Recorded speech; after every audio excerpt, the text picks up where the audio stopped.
বাংলাদেশের বর্তমান রাজনৈতিক প্রেক্ষাপটে গণপরিষদ নির্বাচন কিংবা গণভোট কোনটা উপযোগী, আমরা আজকে সেটা নিয়ে কথা বলবো।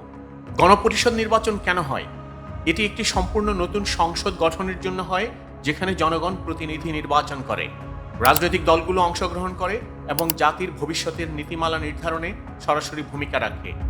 এই সংবিধান বা বিদ্যমান কাঠামো সংস্কারে কার্যকর ভূমিকা রাখতে পারে। তবে একটি অবাধ, সুষ্ঠু, গ্রহণযোগ্য এবং প্রতিযোগিতামূলক নির্বাচনের নিশ্চয়তা না থাকলে এর ফলাফল প্রশ্নবিদ্ধ হতে পারে। অন্যদিকে গণভোট হচ্ছে কোনো একটি নির্দিষ্ট কোনো ইস্যুতে জনগণের সরাসরি মতামত গ্রহণের প্রক্রিয়া, যেমন সরকার পদ্ধতি, নির্বাচন পদ্ধতি, সংবিধান সংশোধন ইত্যাদি। এতে জনগণের সরাসরি মতামত প্রতিফলিত হয় এবং রাজনৈতিক নেতৃবৃন্দের উপর চাপ সৃষ্টি করে। তবে বাংলাদেশের গণভোটের ইতিহাসে দেখা যায় যে 3টি গণভোট হয়েছে। 2টি ছিল সামরিক শাসনের বৈধতা দেওয়ার জন্য, অন্যটি ছিল রাষ্ট্র ব্যবস্থার সংস্কারে। কিন্তু গত 54 বছরের পরিক্রমায় বাংলাদেশ দেখেছে গণতান্ত্রিক শাসন ব্যবস্থার পরিবর্তে একনায়কতন্ত্র, স্বৈরতন্ত্র এবং ব্যক্তিকেন্দ্রিক, পরিবার কেন্দ্রিক রাজনীতি বাংলাদেশকে নেতৃত্ব দিয়েছে গত 54 বছর। সুতরাং বর্তমান পরিস্থিতিতে একটি অবাধ ও সুষ্ঠু, অংশগ্রহণমূলক এবং আন্তর্জাতিক স্বীকৃতভাবে গণপরিষদ নির্বাচন একটি যুক্তিযুক্ত সময় হতে পারে। কিন্তু প্রশ্ন হচ্ছে, বাংলাদেশে গণপরিষদ নির্বাচন চাওয়া এখন মূলধারার রাজনৈতিক আলোচনায় খুবই সীমিত। এনসিপি, জাতীয় নাগরিক পার্টি কিংবা অন্য বেশ কিছু দল, গণতন্ত্র মঞ্চ, বাংলাদেশ গণ অধিকার পরিষদ কিংবা বাম গণতান্ত্রিক জোট এবং সমাজতান্ত্রিক জোট মৃদুভাবে যদিও গণপরিষদ নির্বাচনের দাবি তুলেছে, কিন্তু তাদের মূলধারার রাজনৈতিক আলোচনায় খুব সীমিত। তবে কিছু নির্দিষ্ট রাজনৈতিক দল এবং জোট বর্তমানে রাজনৈতিক সংকটের সমাধানে একটি রাজনৈতিক কাঠামো গঠনের পক্ষে মত দিয়েছে, যা হতে পারে একমাত্র গণপরিষদ নির্বাচন।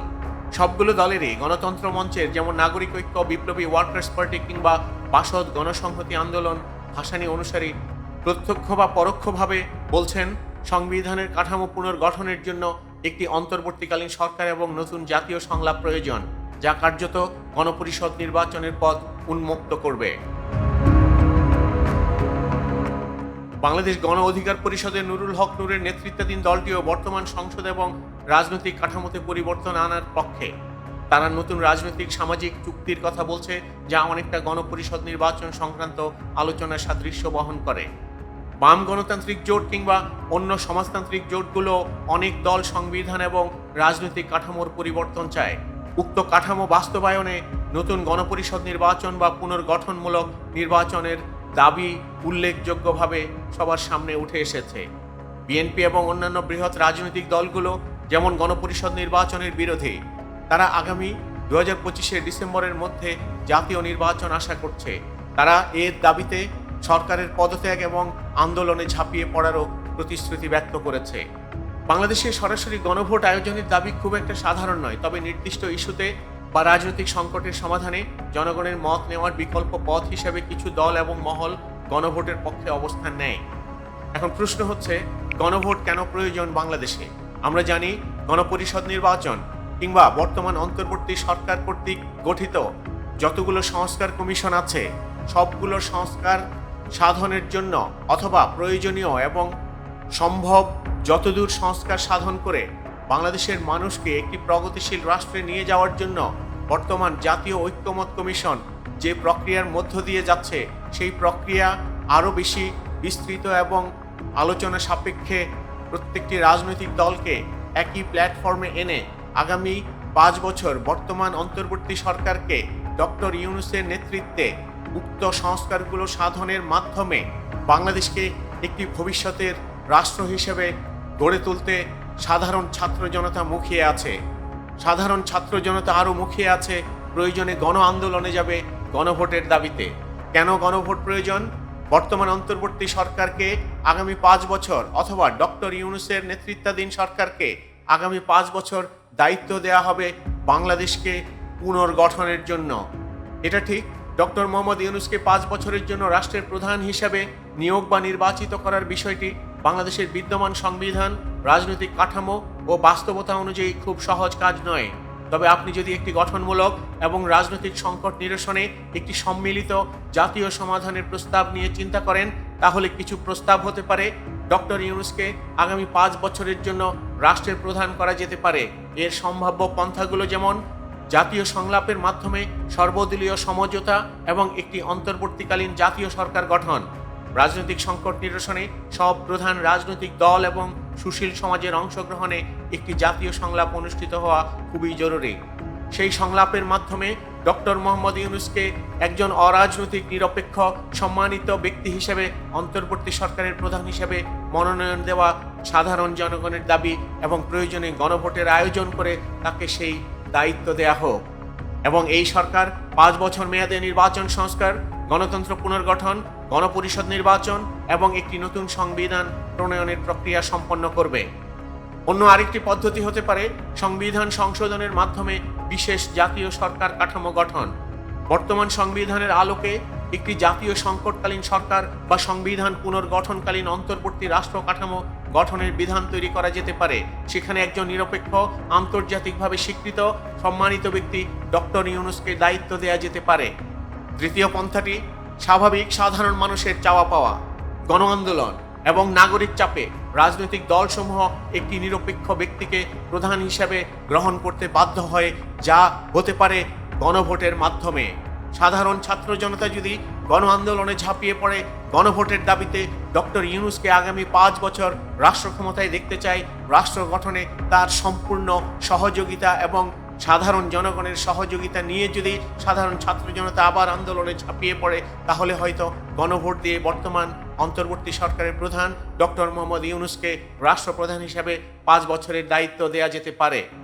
যদি ডক্টর মোহাম্মদ ইউনূসকে উপর উল্লেখিত যে কোনো পদ্ধতির মাধ্যমে রাষ্ট্র ক্ষমতার দায়িত্ব দেওয়া হয়, তাহলে আগামী 5 বছর তিনি যেভাবে কাজগুলো করতে পারেন তার সম্ভাব্য একটি রূপরেখা আমরা প্রস্তাব করছি।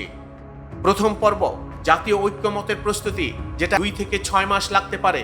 বর্তমান ঐক্যমত্য কমিশন বাংলাদেশের প্রতিটি রাজনৈতিক দলের সাথে বিভিন্ন সংস্কার কমিশন কর্তৃক প্রস্তাবিত সংস্কারগুলোর সাথে তাদের মতামত এবং তাদের সমর্থন নিয়ে সংলাপ চালিয়ে যাচ্ছে এবং পরবর্তীতে সর্বদলীয় সংলাপের মাধ্যমে বাংলাদেশের যতগুলো বর্তমানে রাজনৈতিক দল আছে, আওয়ামী লীগ ছাড়া, আওয়ামী লীগকে নিষিদ্ধকরণের যে এজেন্ডা সেটাকে সামনে রেখে বিএনপি, জামাত, বাম, গণতান্ত্রিক দল, ইসলামিক দল, সুশীল সমাজ সবাইকে নিয়ে একটা সর্বদলীয় সংলাপের আহ্বান করা।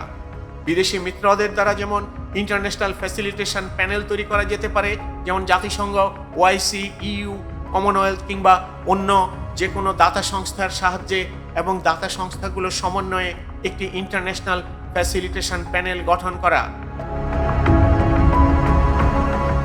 সর্বদলীয় খসড়া বা সমঝোতা চুক্তি, যেটা জুলাই সনদ নামে পরিচিত, একটি অন্তর্বর্তীকালীন জাতীয় ঐক্য সরকারের কাঠামো নির্ধারণ করা, যার সময় হবে 5 বছর এবং উদ্দেশ্য হবে নির্বাচন ও সংবিধান সংস্কার, দুর্নীতি বিরোধী ব্যবস্থা, বিচার সংস্কার, গণপরিষদ নির্বাচন এবং পরবর্তীতে জাতীয় সংসদ নির্বাচনের মাধ্যমে নির্বাচিত সরকারের হাতে নতুন বাংলাদেশকে তার হাতে তুলে দেয়া। দ্বিতীয় পর্ব হতে পারে 6 থেকে 9 মাস অন্তর্বর্তী সরকার গঠন, জাতীয় ঐক্য সরকারের প্রধান হিসেবে সম্মানিত ব্যক্তির মনোনয়ন, ডক্টর মোহাম্মদ ইউনূসকে উক্ত দায়িত্ব প্রদান করা, একটি মন্ত্রী পরিষদ গঠন, বর্তমানে অন্তর্বর্তী সরকারের যে উপদেষ্টা পরিষদ রয়েছে সেটাকে কলেবরে বিস্তৃত করে এবং বিতর্কিত উপদেষ্টাদের বাদ দিয়ে নতুন করে অন্তর্বর্তী সরকার গঠন করা এবং উক্ত সময়ের মধ্যে রাষ্ট্রপতির কার্যকারিতা স্থগিত কিংবা সীমিত রাখা। একটি সাংবিধানিক তত্ত্বাবধায়ক পরিষদ গঠন করা যেতে পারে, যেখানে সুপ্রিম কোর্ট, জাতীয় মানবাধিকার কমিশন, সেনাবাহিনী, বিশ্ববিদ্যালয় এবং নাগরিক প্রতিবৃন্দ অংশগ্রহণ করে উক্ত সংবিধান তত্ত্বাবধান পরিষদ 6 থেকে 9 মাসের মধ্যে বর্তমান অন্তর্বর্তীকালীন সরকারের রূপরেখা প্রণয়ন করবে। তৃতীয় পর্বে 1 বছর থেকে 5 বছরের মধ্যে নির্বাচন সংশ্লিষ্ট যত ধরনের আয়োজন, সব নির্বাচনের আয়োজন করা, স্থানীয় সরকার নির্বাচন থেকে শুরু করে গণপরিষদ নির্বাচন আয়োজন, যেখানে জনগণ নতুন প্রতিনিধিদের মাধ্যমে রাষ্ট্রের কাঠামো পুনর্গঠন করবে, নির্বাচন কমিশন পুনর্গঠন, নির্বাচনী আইন, বাংলাদেশের রাজনৈতিক দলগুলোর সংস্কারের রূপরেখা প্রণয়ন এবং বাস্তবায়ন, দুর্নীতি বিচার ব্যবস্থা এবং অর্থনৈতিক সংস্কার, বিশেষ দুর্নীতি ট্রাইব্যুনাল গঠন করা, আমলাতন্ত্র সংস্কার এবং ডিজিটাল স্বচ্ছতা নিশ্চিত করা, শিক্ষা, স্বাস্থ্য এবং সামাজিক ন্যায়ের সংস্কার, জাতীয় কারিকুলাম এবং পাঠ্যক্রম মূল্যায়নের সংস্কার, শিক্ষার আমূল সংস্কার নিয়ে আসা, স্বাস্থ্যসেবার আমূল সংস্কার নিয়ে আসা, স্বাস্থ্যসেবা বিকেন্দ্রীকরণ এবং সবার জন্য মুক্ত চিকিৎসা ব্যবস্থার আয়োজন করা। পরবর্তী পর্বে গণভোট এবং অনুমোদন। চতুর্থ বছরে সংবিধানের খসড়া বা প্রস্তাবিত কাঠামো বিষয়ে আবার গণভোট আয়োজন। দেশের জনগণ সরাসরি মত দেবে যে নতুন কাঠামো গ্রহণযোগ্য কিনা। পর্ব ৫, স্থায়ী নির্বাচনের মাধ্যমে ক্ষমতা হস্তান্তর করা। নতুন বা সংস্কারপ্রাপ্ত সংবিধান অনুযায়ী জাতীয় নির্বাচন আয়োজন। জাতীয় ঐক্য সরকার শান্তিপূর্ণভাবে নির্বাচিত সরকারকে দায়িত্ব হস্তান্তর করবে। এই রোডম্যাপের মাধ্যমে ডক্টর ইউনূসের মধ্যে একজন সম্মানিত ব্যক্তিকে জাতীয় সংকট মোকাবেলায় নেতৃত্ব দেওয়ার সুযোগ তৈরি হতে পারে। তবে এটি শুধু একজন ব্যক্তিকে ঘিরে নয়, বরং একটি জাতীয় রূপান্তর প্রক্রিয়ার অংশ হওয়া উচিত, যেমন গণতন্ত্র, জবাবদিহিতা, অর্থনৈতিক ন্যায় ও জনগণের অধিকার, মুক্ত স্বাধীনতা, বাক স্বাধীনতা, মানুষের সম্পূর্ণ জীবন ধারণের মৌলিক অধিকার নিশ্চিন্তের অগ্রযাত্রা। সুতরাং একটি গণভোটের মাধ্যমে বর্তমান সরকারকে আগামী 5 বছরের জন্য দায়িত্ব দেওয়া হোক এবং উপরোক্ত রূপরেখা অনুযায়ী বাংলাদেশের পুনর্গঠনে আগামী 5 বছরের জন্য ডক্টর ইউনূসের নেতৃত্বে বাংলাদেশ বিশ্বে একটি উন্নয়নশীল এবং প্রগতিশীল দেশ হিসাবে প্রতিষ্ঠিত হবে আগামী 5 বছরের মধ্যে। সুতরাং এখনই গণভোট প্রয়োজন, প্রয়োজনে গণ আন্দোলন। গণভোটের জন্য ডক্টর ইউনূসকে 5 বছরের জন্য বাংলাদেশের রাষ্ট্র ক্ষমতায় দেখতে চায়।